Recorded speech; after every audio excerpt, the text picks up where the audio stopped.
لا إله إلا الله محمد رسول الله لا إله إلا الله محمد رسول الله لا إله إلا الله محمد رسول الله. ہمارے چینل کو سبسکرائب کرنا نہ بھولیں اور بیل کے آئیکن پر کلک کریں تاکہ آپ کو ریگولر نوٹیفیکیشن اپڈیٹس مل سکیں. ایک بھائی نے یہ سوال بھیجا ہے کہ دم کس چیز کو کہتے ہیں اور دم کیوں اور کب ادا کرنا پڑتا ہے.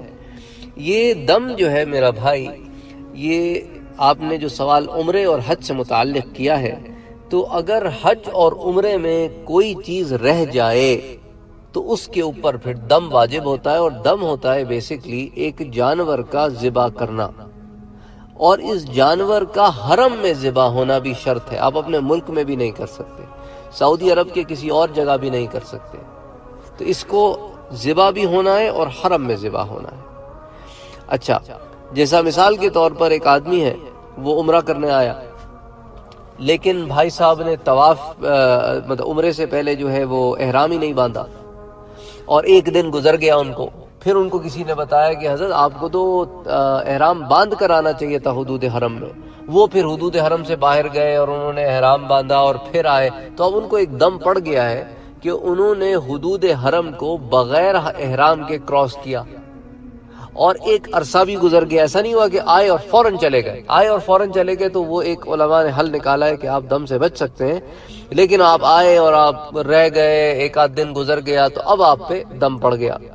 یا انہوں نے بال جو ہے وہ صفا مروہ دوڑنے سے پہلے کاٹ لیے، ٹھیک ہے. تو اس طرح کی جو چیزیں، جو چیز عمرے کا حصہ ہے وہ ادا نہ کی جائے، یا اس میں کوئی تقصیر ہو جائے، یا آپ نے سیکوینس چینج کر دی، تو پھر دم پڑ جائے گا. تو دم کیا ہوتا ہے کہ بکری آپ نے ذبح کرنی ہے، کہاں پر؟ حدود حرم میں. تو یہ دم ہوتا ہے. اچھا، جہاں تک بال کاٹنے کا تعلق ہے تو قرآن کریم کی آیا ہے، سورہ الفتح کی آیت ہے، یہ ہے آیا نمبر 27. لَقَدْ صَدَقَ اللَّهُ رَسُولَهُ الرُّؤْيَا بِالْحَقِّ. یہ آیت جو ہے نازل ہوئی تھی اس ضمن میں جب اللہ کے رسول صلی اللہ علیہ وآلہ وسلم حدیبیہ سے پیکٹ کر کے واپس آنے کے بعد اگلے سال جب عمرہ کرنے کے لیے گئے تھے، تو اللہ تعالیٰ نے قرآن کی آیت نازل فرمائی، جس کو سیرت النبوی میں ہم لوگ کافی ڈیٹیل میں آپ کو بتا چکا ہوں، کہ پھر اللہ تعالیٰ نے یہ آیت نازل فرمائی اور صحابہ کو یہ بتایا کہ وہ جو میرے نبی نے 1 سال پہلے خواب دیکھا تھا، دیکھو آج ہم نے اس خواب کو پورا کر دیا ہے. تو لَتَدْخُلُنَّ الْمَسْجِدَ الْحَرَامَ إِنشَاءَ آمِنِينَ. اب تو مسجد حرام میں جو داخل ہوگے تو حالت امن میں داخل ہوگے. تو جب عمرے سے فارغ ہو جاؤ تو کیا کرو؟ اب اللہ تعالیٰ نے 2 چوائسز دے. کیا 2 چوائسز تھیں؟ مُحَلِّقِينَ رُؤُوسَكُمْ وَمُقَصِّرِينَ. یا تو تم سارے سر کے بال منڈواؤ، اور یہ افضل ہے، اور یا پھر 1/4 1/4 سر کے بال کٹواؤ. اس کو کہتے ہیں قصر کرنا، مقصرین، کم کرنا، کم کٹانا. او مقصرین، یا تو تم کم کٹاؤ. تو بعض لوگ اس بات کے قائل ہیں کہ وہ قصر ہی کراتے ہیں، کہ وہ 1/4 ہی کٹاتے ہیں، اور لیکن زیادہ جو ہے ثواب والا کام اور راجح طریقہ صحابہ کرام میں بھی اور اجماع ائمہ کرام میں بھی، اجماع امت میں بھی، وہ یہی ہے کہ سارے سر کے بال منڈوائے جائیں.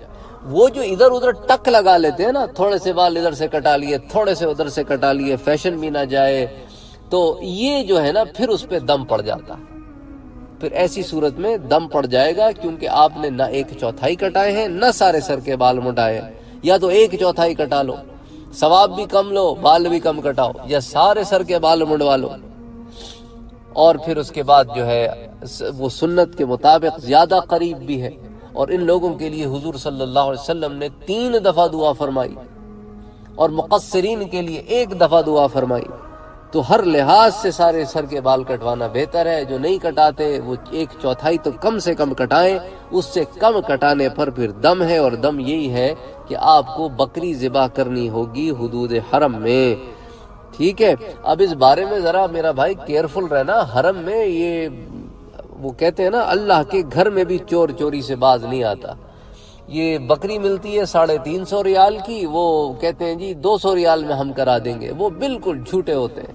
200 ریال انہوں نے اپنے جیب میں رکھنے اور غائب ہو جانا، نہ بکری ذبح ہونی ہے نہ کچھ کرنا ہے۔ آپ نے 4 پیسے بچانے نہیں ہیں، کیونکہ ہوگا یہ جب آپ کو پتہ چلے گا آپ پھر آؤ گے، اب آپ پورے پیسے دے کے کٹواؤ گے۔ تو بہتر ہے کہ آپ صحیح اداروں میں جائیں جہاں پر واقعی میں اسی طرح ہوتا ہے، جو حکومت کے ادارے ہوں یا جو بھی حکومت نے ڈیزگنیٹ کیے ہوئے ہوں، وہاں جا کے آپ اپنی رقم جمع کرائیں یا پھر خود بکری لے کے ذبح کریں تاکہ بات پکی ہو جائے اور یہ چند پیسے بچانے کے چکروں میں نہ پڑے۔ تو بہرحال یہ جواب تھا عمرے اور حج سے متعلق دم کی بکری کا، اور حج میں بھی یہی اصول ہے کہ جو چیزیں رہ جائیں پھر ان پر دم کی بکری ہوتی ہے۔ اور عموماً جب آپ عمرے اور حج میں جائیں تو اور اس طرح کی کوئی مسائل پیش آ جائیں تو اس سے پہلے مسئلے پڑھ کے جائیں، بہت ضروری ہے۔ اب تو ہر زبان میں کتابچے مل جاتے ہیں، علماء سے رجوع کریں، جو آپ کے سوالات ہوں یہ سوالات عمرے اور حج سے پہلے کریں تاکہ آپ کو دم تو نہ پڑے نا میرا بھائی۔ اور اس کے بعد جب آئیں تو اچھی طرح تیار ہو کر آئیں، آپ کو پتہ ہو مناسک حج کیسے ادا کرنے ہیں، آپ کو پتہ ہو مناسک عمرہ کیسے ادا کرنے ہیں، کون سا سٹیپ کب ہوگا، اس کے بعد کون سا سٹیپ ہوگا، ہر چیز خوش اسلوبی سے اچھے طریقے سے ادا کریں۔ اللہ عز و جل قبول فرمانے والے ہیں۔ وما علینا الا البلاغ۔